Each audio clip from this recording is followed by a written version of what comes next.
Bienvenue chez moi pour les tutos Biocop. Cette semaine, c'est ma semaine détente. Je vais pouvoir dire des mots doux à ma plante et mettre mes mains dans la terre. J'adore. Au lieu d'utiliser des produits nocifs pour la santé et l'environnement, je vais fabriquer moi-même mes propres traitements 100% bio.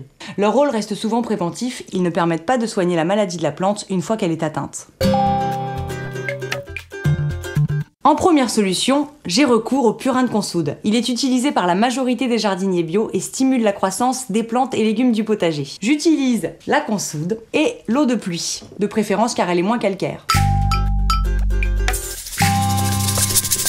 Je laisse macérer des feuilles bien fraîches de consoude avec de l'eau. Et je mélange régulièrement pendant une semaine.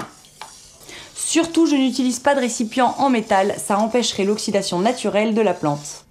Le purin est prêt lorsqu'il est noir. Je le filtre et l'utilise lors de l'arrosage de mes plantes et légumes du potager.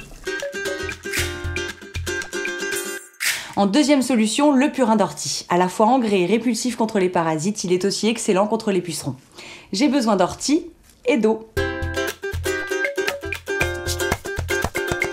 Je mélange les orties avec de l'eau à différents dosages selon si je fabrique de l'engrais ou du répulsif. Je laisse macérer pendant une semaine en remuant tous les 2 jours. Surtout, je n'utilise toujours pas de métal. Une fois que c'est prêt, je filtre. Si c'est du répulsif, je pulvérise directement les plantes. Si c'est de l'engrais, je verse directement dans la terre.